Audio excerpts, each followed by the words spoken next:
Hi, everyone. Hope you're all doing great today. So, I guess you already know it's election time in Malawi.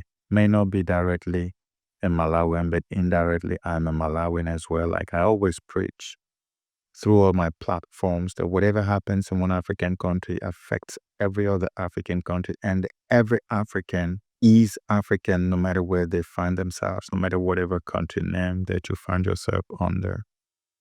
We're Africans. I'm Malawian. Malawians are Nigerians, are Ghanaians, or whatever, Ugandans. We are one. I have the right to comment on the electoral process of Malawi. I've been to that country. When I was in that country, it was around about the time that the current president had just been sworn in. And it was such an honor and privilege for me to have met with him. We spent about 45 minutes together. I was very, very interested in listening to all the plans that he has for Malawi.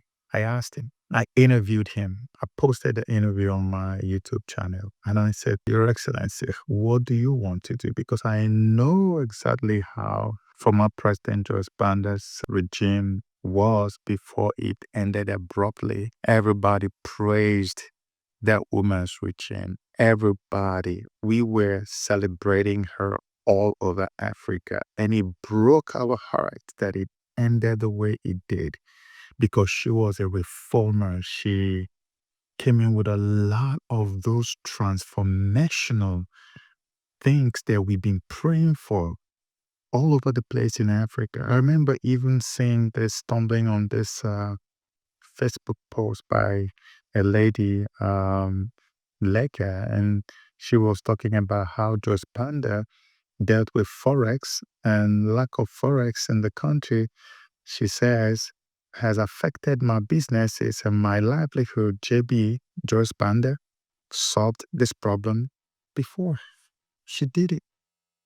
Fuel crisis, the most prominent of them all. Malawi had long fuel queues. This woman came to power. Nobody knows how she did it, but she did it. And the queues disappeared. You talk about presidential initiatives, talk about dealing with corruption, decisiveness, rural transformation and development, business opportunities. This is not hyping. Peace and security. This is not hyping. I have lived long enough to see what I'm telling you, and you Malawians can bear me witness. You saw that happen. I expected, to be honest, and I don't have a problem with the current president, right? I mean, if God says he should continue, that's fine. It's okay. But I'm telling you that, in all honesty, not what I expected is happening here today in Malawi. I expected so much more from my friend. I had such high hopes. I raised the bar so high.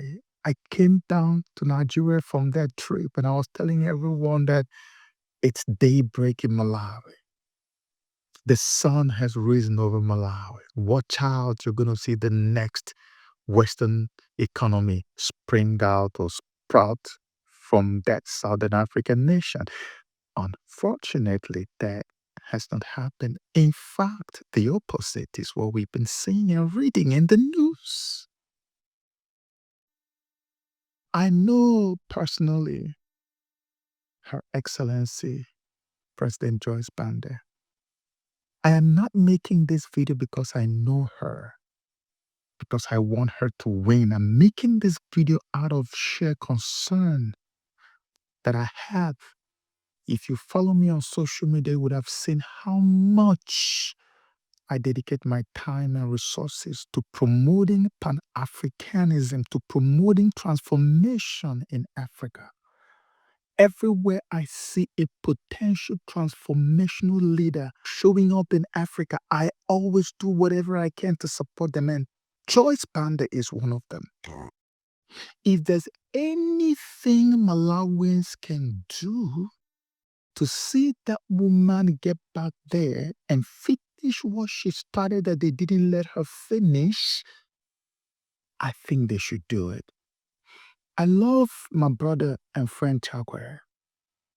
I bet you, like I said, I want to be as genuine and as honest as possible. I love him. And to be honest, if God says he wants him to continue, that's fine.